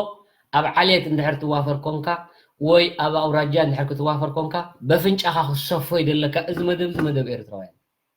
مدب هينو بيكونا ناي نفس وكفا بدلو تخاتاتلتها بهاجراونت درجة دا أمبر بعليت النت وي بقلي أبي عدينا عيد فلت أن سبيل أبي عد خاخ حتى تكفلت أيد اللي أنا إرتراو مخاني يقول حبوني كله أبز تخاتاتلها حزبي إرتراو مخانقة يحبن مالتي أنا إرتراو خوون اندحر كوينا نزنا جرز اندحر زي حسسكو تقلال أنت زي تفاخو خمي قري إرتراو أبز تقبر أبزي سوشيال ميديا بفلاي أبز مدبنا مدبك حدا لبي يتعب تصابو أوكوا نايزوم أما حبر لما نتقراي أتمان ناي سهرة انت خوني إتتيس خميتي 10 خميتي أبز بهاجراويان كان أبز جزام أتو يلا أبز جزام أتو اندحر زي ترخبه أنت تقبر لك نزم أبز دلو سبات بفلاي نزنا ديتات أبزي تدلي نجر صرفي إرتراو هون كان إرتراو يتصرف عليها نتا دولدتك كم حصن تصرفها نتا زولدتك تقاللا نتا تماغيتا درتعت نتا توكيسا ناصنت زمصت نتا طميا صميا عنجلا دقان هاجران دو دبله تصرفا ديها تقاللا ديها وي سئلا وصيها وي بفيديو تزرغي ديها بينت هاجراونت معقنز من يغت هاجراو دبحال نز هاجراونت زبحال قدم تفلطو ديها ترغم سدرابيتكو أبو أدين دبحال أبونا أدين ترغمو بن فلطو هاجراو وتكون قدم ترغمو تفلط لك ولقاوي نعين هنوك بزا فنج أي تنقفن نسب يلنا بطاي أنا سلا زي تنقف يقن حي ليكونكم نسب أي تنقفني خبرة أي تنقفني أنا سب أبدليتي إمن سب دليت كبر سب دليت رجعت راي نفسك أنا نايسة باي قد سنة بزعبا ناتي دو قد سسب كإلا بفنجون ده زي تنقف كوسب بفنج أي تنقفن نايكلين إتي أبزي دولوس أجمعين ولقاوي مس هاجراو مستساري هاجراو هتكون كاب ولقاو نيرتراو متقعتي السن ويانا قطاي بدفل تي ويانه قند دلي مدلو خازي كل غزي اتي صور داون دبل سب دصل اخون انا صلي ايه ما يفلطني فتوصل هاجراويا ميم ابونا دن كفيلم لا يصرفهم وحواته يصرفهم هلولو ايت ولا ايت تصللو عبودات مقام زبالا بيرترا يلن تقامر تمر تقامتي كونكم نبلو حقي مخناتو اتسنا حسابه بنا تግራይ ስለዚህ ዘንበለ ተናይ ትግራይ ዲሞክራሲ ስለዛ አምኑ ማለት ወይ ትፍልስፍና ናይ ትግራይ ስለዛ አምኑ ቆም ይብል እንተ ዘይ ኮይና አቦና አደን ከም ዝኸፈላ ኺደ ይፈልጥኒ ያን ሰምሰ እንኳን ንጽብቕ ደለም ኣብዚ ግን ኣሎ ናይ ጠቕሚ ናይ ዓዲ ዓድኻ ናይ ጠቕምታትካ እዚ ሶሻል ሚድያ ሓደ ዓብ ንግዲ ኣብዚ ሸቃጦ ኤርትራውያን ኣለዉ ናይ ፓልቶክ ሸቃጦ ናይ ፌስቡክ ሸቃጦ ናይ ዩቱብ ሸቃጦ እዚ ሸቀጥ እዚ ምስ ሃገር ዝተኣሳሰር ይብሉ አንጻር ወያኔ ኩሉ ግዜ ስጋ ቢህወት ደለኹ ዝመሓል ኩሉ እንዲ አንጻር እዚኦም ካስ ጋዕ ቢህወት ደለኹ ዘይገድፈ ያኒ ኣብ ግንባር ጉርየ ደሎ ህይወቱ ክኸፍል ደሞዝ ዘይብሉ ጋሕ እንዳበለ ኣብዚ ከዓ ኤርትራዊ ተመሲልካ ኣብ ዩቱብ ዕዳጋኻ ከተኻዕብት በውራጃ ተኣምን በዓልየት ተኣምን በሃይማኖት ተኣምን ንደቂ ኤርትራውያን ኣብዚ ከዓ ነዴታትካ ክፀርፍ ትውዕል ኣብዚ መደብ እዚ ድካታተላ ኣዴታት ሎማ ዓንታ ኣውፅየ ነይረ ምናልባት ንኩሉ ክንደ ውፃኹን ስለምንታይ እዩ ንዕአን ብኣዝዩ ኣሰካፊ ዝኾነ ፀርፊ ኣውፅየሞን ስለዝሓስክዎም ብኣዝዩ ኣሰካፊ ፀርፊ እዩ ንዕኡ ዘይፈልጣ ነይረ እንተዝኾነ ኣብዛ ኣይምስተኸታተላን ሰባት ፈሊኻ ምውቃዕኻ ኣውራጃነት እዩ ዓሌትነት እዩ ውልቃውነትካ እዩ ናይ ኤርትራዊታት ዘይኽብራ ኤርትራዊ ይበል ተደልዩ ኣብ ፓልቶ ኮይዱ ይገዓር ይሸቅጥ ኣብኡ ኮይዱ ይሸቅጥ ኣብ ፌስቡክ ይገዓር ኣብ ዩቱብ ኮይዱ ይሸቅጥ እዚ ናይ ኤርትራዊ ኣይውልክሉን ኤርትራዊ ክትከውን ቅድም ካብ ሃይማኖትን ካብ ዓሌትን ሓራኹም ካብ ዓሌትነት ሓራኹም ንኩሉ ኤርትራዊ ሓደ ዓይን ኸርአዮ ኣኽብሮ ከኽብረካ ኣፍቅሮ ከፍቅረካ ሕለየሉ ክሓልየልካ ስገደሉ ክሰግደልካ ሸቅጠሉ ግን ክሽቅጠልካ እዩ መዓልቲ ኣለዉ እቶም ኣብ ሸቐጥ ተዋፊርኩም ዘለኹም ንህዝቢ ኤርትራ ትሽቅጥሉ ብመልሓስኩም ሓደ መዓልቲ ክሽቀጠልኩም ንህዝቢ ኤርትራ ትሰግደሉ እምበር ኣይትሽቅጠሉን ኢኻ ንኤርትራዊታት ደዘይኽብር ኤርትራዊ እየ እዛ ኣነ ይፍለጥኒ እዛ ኣነ ገሌልካ እዚ ቪድዮ ኤዲት ጌርካ ገለመለ ኣይትዓሹ እዛ ሃገር እዚኣ ሰብ ኣለዋ ንዓ ኢሉ ዝተወልደ ንዓ ኢላ ዝተወልደ ንዕድሚኣ ሙሉእ ኤርትራ ንዓ ዝኸውን ዓቕሚ ኣለዋ ብደረጃ ብቕዓት ብደረጃ ትምህርቲ ናውለጅ ስጋ ዓፍንጫ ዝዓጠቐት ሃገር እንተላ ኤርትራ ኣብ ደገ ዝተወልደ ፍሉያት ሓይልታት እዮም ከምቲ ኩሉ ግዜ ዝብሎ ነዛ ሃገር እዚኣ ለይትን ቀትርን ናብረኦም ገዲፎም ኩሉ ግዜ ኣብ ሃገር እዮም ምሽ ከምዚ ኸማይ ከምዚ ኸማኸም ኣብ ዓመት እንታይ ከይዶም ገብሩላ ነቲ ሃገር ኣይትፈልጡን ኢኹም ጉዳይ ሃገር ስለ ዝኾነ ከዓ ንዓፍለጠለይ እንዳለ ዝስራሕ ኣይኮነን ሃገራዊ እዞም ኣብዚ ሓደ ክልተ ዘለኹም ምሁናት ሸቃጦ ናይ ፓልቶግን ሸቃጦ ናይ ዩቱብን ግን ሸቃጦ ናይ ፌስቡክን ግን ኤርትራውያን ስኹትኮኑ ዘመድ ኤርትራውያን ኣይኮንኩን ምክንያቱ ንኤርትራዊታት ዘይኽብር ንህዝቢ ኤርትራ ዘይኽብር ኤርትራዊ ይኮነ ኩላኹም ኣካውንት ናይ ዩቱብ ከፊትኩም ዘለኹም ኩላኹም ሸቐጥ እምበር ንህዝቢ ኤርትራ ደሓልየሉ የለን ገሊኹም ሰሪሕኩም ኣይትፈልጦም ገዲፍኩም እዮም ኣብኡ ጥራይ ላይክ ተኣርዩ ተሓድሩ ንህዝቢ ኤርትራ ደቀይረይ እንዳበልኩም ነቲ ሓደ ሃገራውያን መትከላውያን እንዳበልኩም እዚ ምስ ሃገር ዘተኣሳስር ግን የብሉ ዩቱብ ክፈልካ ኣይክፈልካ ኣብ ውልቃዊ ረብሓ ንግዲ እንድሕር ተዋፊርካ ሸቃጣይ እምበር ሃገራዊ ይኮንካ ተኳሳይ እውን ክትኮነ ኣይትኽእልና ሸቃጣይ ኢኻ ኣውፂትካ ረብሓይ ወረብሓ ኣብ ረብሓ ኣለኻ ኣብ ረብሓኻ ትቆረጣዕ ዘለኻ እዞም ከምዚኦም ዓይነትካ ተኣንፃር ታርጌት ኣብ ዝልዕልየና ሃገራውያን ክንሶም ዝመስሉ በቲ ላዕለ ሃገራውያን ብውሽጦም ግን ዓሌታውያን ኣውራጃውያን ውልቃውያን ከዓ ሄኖክ ንዓይ ብውልቀይ ድልየትኩም ክትገብሩ ትኽእሉ ኢኹም ነደይ ፅረፉ ነቦይ ፅረፉ ንሓፍተይ ፅረፉ ንኣሕዋተይ ፅረፉ መትከለይ ስለ ዝኾነ ደሞዝ ዘዩ ነቕ ካይብልኒ ስጋዕ ብሂወት ዘለኹ ኣብዚ ትከታተላ ኣዴታት ኣብዚ ድከታተላ ኣሕዋት ግን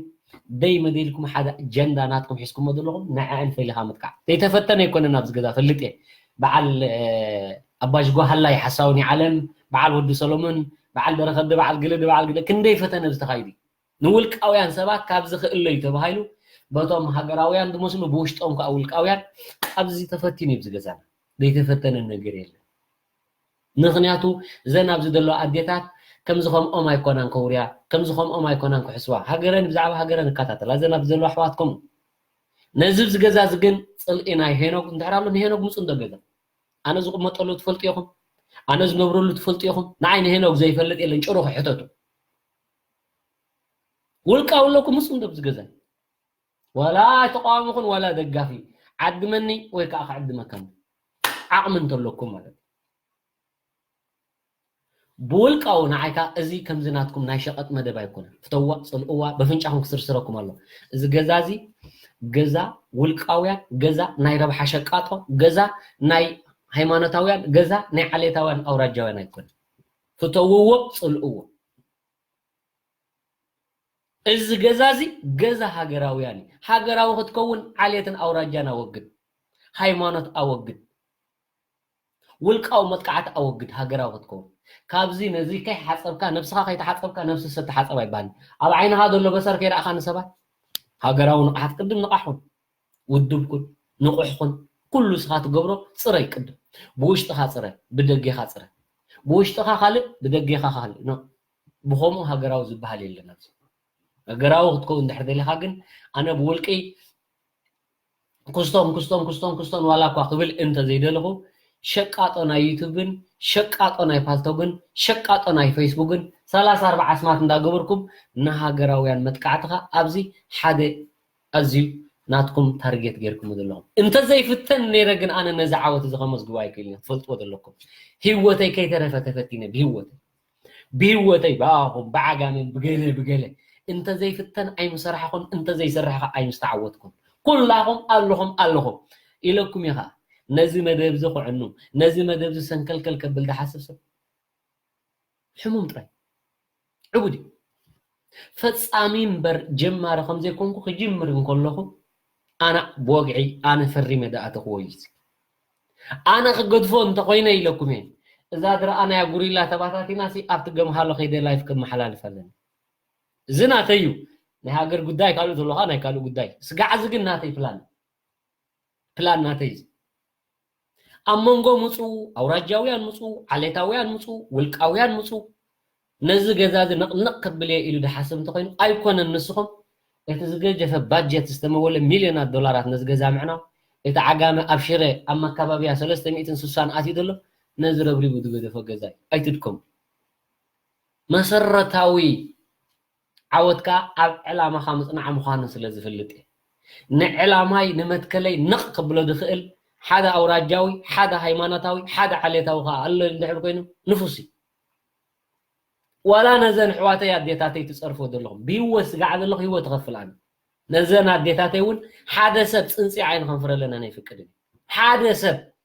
እቲ ፅንፂ ዓይኒ ደንፈረ ኣፍንጫ ነብሪ ድልሕስ ጥራይ ዕምሩ ዝሓፀረ ኣፍንጫ ነብሪ ድልሕስ ተዘይኮይኑ ሓንቲ ሃገራዊት እውን ብዘይከውን ሓደ ነገር ክገብር ኣነ እንተረኺበዮ እዚ እንታይ ይብለኩም ከም ትምክሕቲ ዘይኮነ እዚ ሃገር ሰብ ኣለዎ ዕምሩ ዝሓፀረ ኣፍንጫ ነብሪ ድልሕስ ዕምሩ ዝሓፀረኻ ኤርትራዊት ጓል ኣንስተይቲ ጥንቅፍ ብናተይ መርገፂ ድሌትኩም ተፃረፉ ኣወዳት ንጓል ኣንስተይቲ ትፀርፍ ኣይፈትን እያ ንበርካ ደይ ስለ ዝፈቱ ነደይ ፀርፈለ ይፈትን እያ ነደይ ዝሕንጥጠለ ይፈትን እያ ምክንያቱ ኤርትራዊት ኣደ ኩላ ኣደይ ተበልኩም ናይ ውልቂ ደይ ከይመስለኩም ኤርትራዊት ኣደ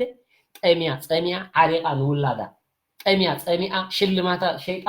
ንግንባር ዝወለደቶም ማህፀን ዝኸበረ ንሞባእ ንደቀና ሃገር ትብለ ነዛ ኤርትራዊት ኣደ እዚኣ ትጥንቅፋ ዲኻ ነዛ ከምዚ ኢላ ሕብንታ ሃገራዊት ምን እዩ ትጥንቅፋ ደይድሊ በዓለ ገሰብ ንምንታይ ኣነ ብሎግ ግብር ሰብ ንዓይ ፀሪፍ ንብሎግ ገይረ ይፍልጥኒ በዓለ ገ ፀርፊ ኣብዚ ገዛናትና ግን ኣይሰርሕን ኣብዚ ገዛናትና ኣይሰርሕን በዓለ ገ ፀርፊ ንኤርትራዊት ዝኾነ ይኹን ጓል ኣንስተይቲ ይኹን ወታዓታ ይኹን ፀርፊ በዓለ ገ ይድልዩ ካልእ ድሌትኩም ንዓይ ፅረፉ ደሞዘይ ዝኾነ ስኸፍ ኣይብለኒ ትደለኹም መበሉ ዓንድሩ ኣብ ትበፅሕዎ ነገር ከም ዘይብልኩም ስለ ዝፈልጥ እቲ ፍሬኖ ምሳይ ዘሎ ፍሬኖ ናተይ ከዓ ኣነ በዓለይ ፈልጠይ መበገሲኡ ፈልጠይ መፈፀምቱኻ ፈልጠይ መፈፀምቱን መበገሲኡን ከዓ ስለ ዝፈልጦ ከማይ ዝተፈተነ የለን ንፈተናኻ ከማይ ዝዓየለለን ፈተነይ ግን ንዓይ ማስተር ኣቢልኒ ፍተዋ ፅልዎ ፕሮፌሰር ኣቢልኒ ፈተነ ናተይ ህይወተይ ከይተረፍኩ ዝተፈተንኩ ሰብ እየ ንፈተነ ናተይ ግን ንዓይ ጠቒምኒ እታ ርእስና እንታይ እያ ትብል ዘይተፈተነ ኣይሰርሕን እዩ እንተዘይፍተን ነይረ ኣይምስራሕኹን ስለ ዝተፈተንኩ ከዓ ሰሪሐ ነዚ ናተይ ምዃኑ ኣብዩ ግን ኣብዚአን ኣዴታተይ ኣብዚአን ኣሕዋተይ ከዓ ሓደ ከቢድ መጥቃዕተይ ሓንቲ ቪድዮ ተዘርጊሓ ቀነ ንኤርትራዊት ዓጋመ ኢልካ ፀሪፍካያ ዝሕንቅል እተይ እንድዩ ግን ንዓይ ስማዕኒ ዋላ ሰናይ ሰማዓን ሰብ መትከል እየን ኣብዚ ንምንታይ ወፅአን ፈልጣ እየን ንኣብነት 130 ኣለና ብድሕሪት 3000 2000 ድኸውን ኣሎ ሰብ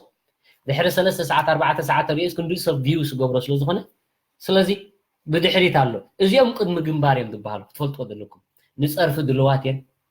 نزخون النجار حماق نجار دلواتين أتم ديزربا دلوها نزي من صرف من أي صرف كفيلم دكاتات اليوم سلازي قدام أي جنبارن كلا أي جنبارن تبعيله أكلته مكان الميديا مالتي إزيهم أبزو وتيهم دصحفوا مرالاو دقف دهبو وينتم دقاوم نتم دصارفوها من السد دهبو مالت إزيهم قدم الجنبار نزلوا توجه إزيهم كدخم خلو ديكونه إزيهم كجاجا يخلو خاتم بالحد دلو قطع صرف بدحري هذه زربا دلو حياة إزي كله حجراو قنيتي حجراو علامة هاي نعلامات صرفي قال ملا نحر علامة لو سب صرف ولا حد يقولون هذا كتصارفوا كلهم عقلكم ريقهم تصارفوا مسمن تصارفوا لهم انتوا يتي تتصرف دلا مين يالكم فلوت اريتراويت هد اريتراويت حبتي ني اريتراويت هد حبتي كما صن اريتراو دوص خصرفا كله هاغراو تبلو شقاطاي ناي يوتيوب شقاطاي ناي فالتوب شقاطاي ناي ولق اوراجاوي شقاطاي ناي ولق صلق مالتي كل سب كفتوني لسريع يفلطنين حزبين هاغرين ግን اندحر قنع سريحه خمس فتونا خمس خبرن نفلط انا انت خبيري انت فتيه قايده خبرني مالسنا تيسيو بخونه بولقي مساي ايسرحني اديد ولد هلي ولا ولقاوي حاليتاوي حونتاوي زمدناو مساي ايسرحنين علامه لني علامه يكجمرو خلخ ግን كند ገለ دخون مصحف دنبركو سبي خمزناتكم كيمسلكم هاغراو خدكو انت تغبرالك انببو هاغراو حتى كان انتايا انببو ሃይማኖታው ወጥቆን ኮነ መጽሐፍ ቅዱስ ወይ ቁርአን ከተነብባለክ ጽልካ ኮ ባሁር ሃይማኖታው ይተቆና ፖለቲካው ወጥቆን ድርኮን ካቀድም ኤርትራ ወጥቆን ድርኮን ካቀድም ተመሊስ ካምብ ታኻፍል ደለካ ቀድም ንዝብ ኤርትራስ እንታ ክትገብሩለካ ዋጋ ክትከፍሉልለክ ዋጋ ዝኸፈለ ስለዝራኻ ዋጋ ዝኸፈለ ስለዝራኻ ንዝብ ኤርትራ እንታ ካግብስ ትሰግደሉ ወላ አምባሳደር ኾነ ይርላል ወላ አምባሳደር نهزب إرترا حافل خاب تقرص خطوس أقف قبلولو موسو أسلو زخانة عصبو سلو زخانة قال موسى قال عصبي يقولون نهزب إرترا عد عصرت دخفلت عد إتا حنتون ما هسنا عقيتا ندد مخنة عد أمباسادور خون قنصل حافل خاب تقرص خاب قبلولو نإرترا يتعد قباي حلفنا ده السو ناتا عصبي نإرترا يتعد حفل كفل هيتبلاني خان أي من كتكاني عقم خايب الكان إيرتراوي تادس جبروتو ما نما ديت جبروني دقات أسوي أي زيت بال أكسر شلمات زيت بهن إيرتراوي تاده تسديدنا الله كنا بدياسبرا ديتاتنا من برج زادي بلنا 5 عام تسدد أبي اللي جنزبنا يتعطو أبي اللي جنزبنا حتوتو كله نمكل خال حجر كله دحر حجر من زاد دزي أصلا تايت جبرا تسجد الله أي تشكت الله نعم نزاد دزيا أب إيد كا خاف كتب بلاد لك نزيا دي خبرك إيرتراو تكون كميركا نزيا أماس ميدا وصيخا حماق نجر صحفك إيرتراو تكون كميركا إيرتراو تكون ولا أنت تمنى يخون هيترخبوني يعني مخناتو نا إيرتراو تكبار سلزي تفلت نا إيرتراو يتعد خبر سلزي تفلت إيرتراو يتعد أمريكاوي تكون جاباناوي ولا أفريقاوي نعاخت وادا درت أد الله زبلن ما يكون بقول يعني يلا نجن حسوتي دكا خاف سحل كديعم تمصيت ايت بلاد ديا بهوت مصيوا الي لايت بلني كديعه تمصي وصا مش ديكم دق حابو كيد ابز مصي خامس درجه الحساب زي بهوت كله خرا ايد نقال كي تعرف هذا سغوانا ديتا نحر ذكرهم تاريخ ارترا انبو تاريخ ارترا ارتراوي تاده نهاجر موبا سيقل عندنا هو مدك ገንዘብ አሞባ ከነብ ከለና ሳናት የሚደሊ ኤርትራዊ ታደግን ሓሪያ ደቃ ሞባ አና ሀገር ተኸፍል ነዛ ደዚ አስንታይ ክትገብረላት ጸርፋ ኖ ክትሰግደላ ምራይ ትሽቅጠላና እቶም ኣብ ዩቲዩብ ትሽቅጡ ትበልዕዎ ሕጂ ይመስለኩም ኸው ቢወት ከለኹም እንተ አቲኹም ኣብ ኤርትራ ኣይኮነን ክትበልዕዎ ሳይትሪዎን ይሁን ገንዘብ ፍተዋ ጽልዎ ክትቆሕሙ አጥራይ ይደለኩም ዚ ሸቅጡ ሕጂ መስለኩም ኸው ገለ دقيق جن دقيق قاب عيني مرفق ويكاب هذا محاخل دوس مريح زوا جنبار بدي حريقة حنت متر له أبكر ميخا حنت صدر له كم من كتملت كل زبير تراها زوا جنبار كان زوا جنبار ده الله يفهم أنا زوا جنبار صوم زوا جنبار يوم ካብ ዓይን ህዝባዊ ግንባር ከምልጥ ኣነ ከመይ ገይረ ካብ ዓይንኩም ምልጥ ኣነ ደይሰይ ክመስል ነው ሄኖክ ታዝውንና ሓንቲ ያኮ ዓቕመይ ንሽቲ አይለኩም መንገደይ ግን መንገዲ ባቡር ያ ሰጥ ምስ በልካ ናብዚ የማን የለ ናብዚ ጸጋም የለ እጃመይ ከበርኩተሉ ነዚ ህዝቢ ብልበይ ከፍቅረለኒ ብልበይ ከሓልየለኒ ብልበይ ከዓ ዓቕመይ ከበርኩተሉ ነዚ ህዝቢ ሃገረ ኤርትራ ናይ መኳንንት ክትከውን ሃገረ ኤርትራ ናይ ጆጋኑ መብራህቲ ክትከውን ሃገረ ኤርትራ ብፍቅር ዝዓሰሎ ሃገረ ኤርትራ በውራጃን ሃይማኖትን ዓሌትን ተፈላለየ ክርኢ ደይድሊ ሓደ ኤርትራዊ ባህር ዘለኒ ሓያል ክኸውን ድሕር ኮይኑ ሰብ ኣብ ሓደ ክትእምር ኣሎ ሃገር ክትሕይል እንድሕር ኮይንካ ኣውራጃዊ ምትእትታው ሃይማኖታዊ ምትእትታው ዓሌታዊ ምትእትታው ጠቕላላ ካብቲ ሃገር ክሕካኸሉ እዚ የድልያኒ ኤርትራ እዚ ከዓ ኣነ ክጉስጉሰላ ኣለኒ ለይትን ቀትርን ብሂወት ስጋዕ ዘሎ ኣድልይዋ ኤርትራ ዋላ ንሂወተይ እውን ኣነ እውን ከምዚ ናትኩም ኣብዚ ናይ ዩቱብ ገለመለ ሲክሚክ ድብላ ዕላማ ይብለኝ ኣድልይዋ ኣነ ንኤርትራ ካብዚ ትገብሮ ዘለኹ ንላዕሊ ንኤርትራ ምኻድ ኣነ ደሰክፈኒ ይኮን ከምዚ ስእልካ ተጣዋውየ ዝነብር ሰብኣይ ኮንኩን ጥውይ እውን ክብላ ይደልኒ ኣነ ሓንቲ ግዜ ውለድ ሓንቲ ግዜ ተወሊዳ ሓንቲ ክብሪ ከም ዘላትኒ ትፈልጥ ዓደይ ህዝበይ ይብል ትወድያ ንምንታይ በፂኻ ገለመለ ክትብል ትኾን እዮም ጌጋ ክጋጋ ከሎ ሰብ ንምንታይ ቀቲልካ ትብለኒ ሓደ ሰብ እንድሕር ቀቲሉ ሰብ ተጋጊቡ ዝኾነ ነገር ክገብር ክእል ካብ ገግኡ ዘይምለስ ጥራሕ ደይሰብ ኩላና ከዓ ተጋጊና መፂና እምበር ኣብዚ ጨማ ዝረኸበ የለ ኣብዚ ከዓ ገነት ዝረኸበ የለ ስደት መሪር መርዛም እዩ ስለዚ እዚ ከምዚ ዓይነት ምስ ሃገራውነት ዝተኣሳሰር ስለዘይኮነ ሃገራውያን ኢልኩም ኣብ ሜድያ ሃገራውያን ብፓልቶክ ይኹን ዋላ ብፌስቡክ ትጉዕሩ እሞ ከዓ ብኣውራጃነት እሞ ከዓ ብውልቃውነት ዓዳውነት ከዓ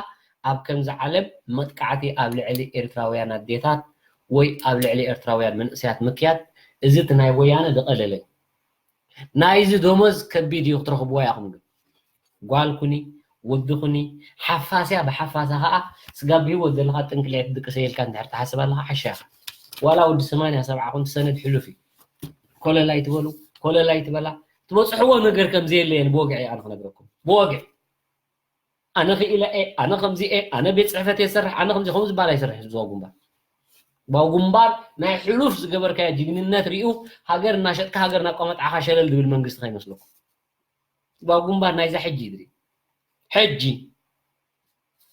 ቀደም እንታይ ነርካ ዘይኮነ ሕጂ ከመይ ኣለኻ ማናቱ ቀደም ፅቡቅ ግብሪ ገይረ ነርካ ሳብ ሓጢያት ተቋማጥ ዓዲኻ ከምዚ ሕጊ ኣምላኽ ይደሉ ሕጊ ህዝባዊ ግንባር ፍተዋ ፅልዋ ካልኣይ እዚ ውልቃዊ ፈተነ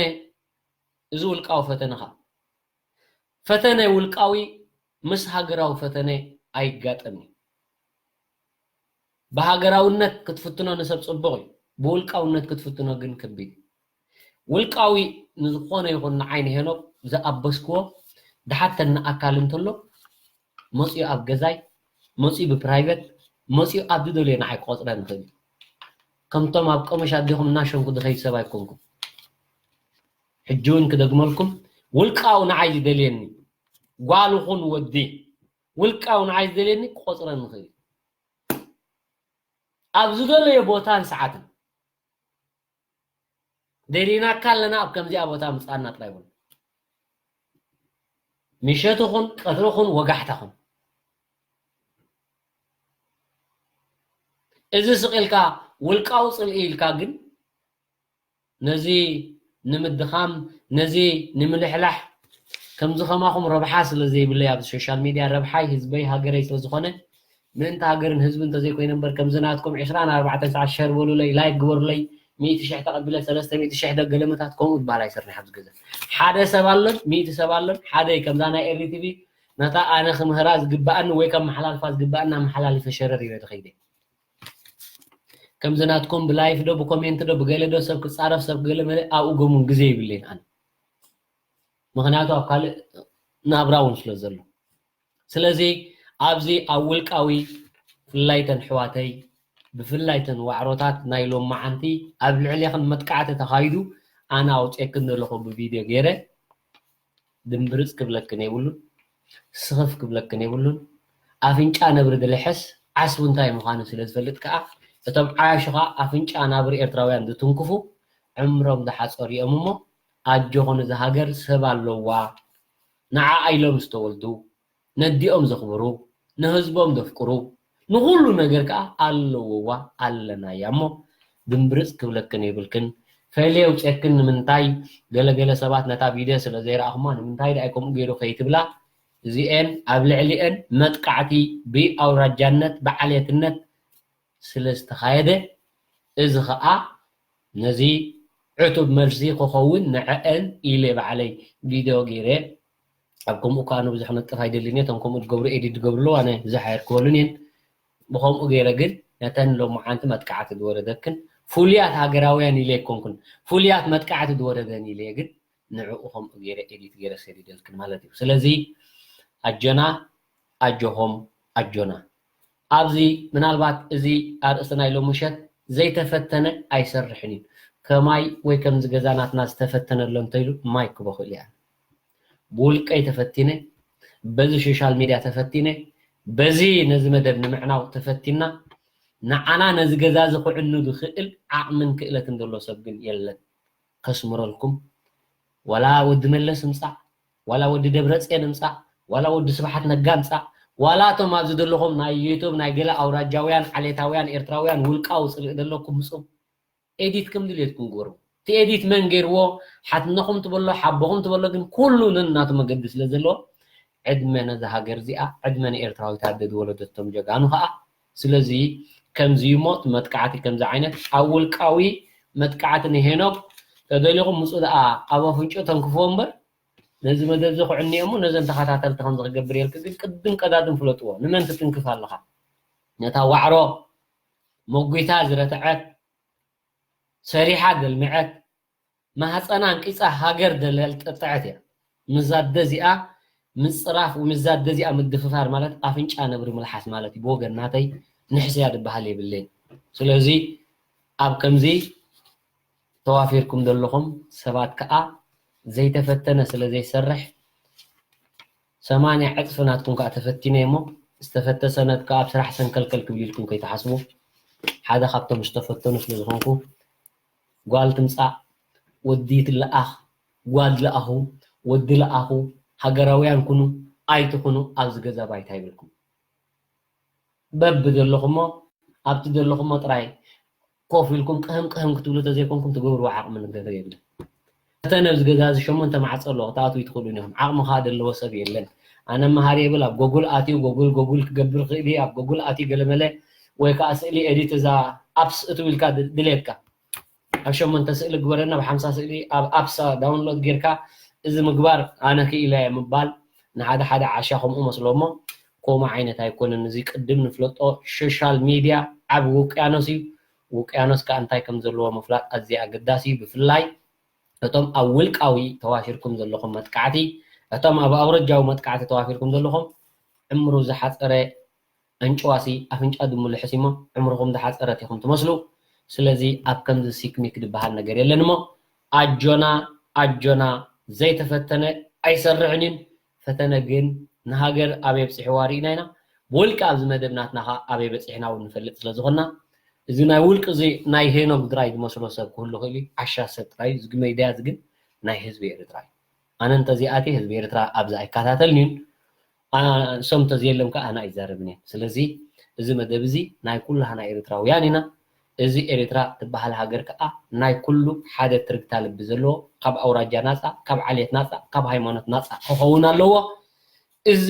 ምርጫና ዘይኮነስ ዕጫና እዩ ፈቲና ፀሊእና ነዚ ክንቆሕሞ ኣለና ነዚ ብሓንጎልና ከይስፈርና ከዓ ኣብዚ ዓለም ምንባር ዝበሃል ከምዚ የለ ከምዘይፍቀደና ከዓ ክንፈልጥ ኣለና እናበልኩ ናይ ሎሚ ምሸት መደበይ ወይ ኣስተምህሮይ በዚ ክዓፅ እየ ፀኒልኩም ዝሰማዕኩምኒ ኣዝየ መስክነኩም ኣዝየ እውን ኣኽብረኩም ስለዚ ከምቲ ኩሉ ግዜ ንብሎ ክብርን መጎስን ነቶም ነዛ ሃገር እዚኣ ክብሉ ዝተኸፍሉ ንፁሃን ጀጋኑ ሰማዕታትና ይኹን ስንኩላትና እውን ምንኣስ ሰማዕታትና ስለ ዝኾኑ ንዖም ከዓ ክብርን መወሳን ሓበንን ዝሰማዕ ወትሮ ዓወት ነቲ ቁኑዕ ፅኑዕ ዝኾነ ኣብ መትከሉ ህዝብን መንግስትን ኤርትራ ይኹን ስለዚ ሓንቲ ሙዚቃ ገይረ ክፋንወኩም እየ እታ ሙዚቃ እንታይ ከም ዝኾነት ከዓ ትፈልጥዋ ማለት እዩ ስለዚ ተዘይፈሊጥኩማ ከዓ ባት ዲኹም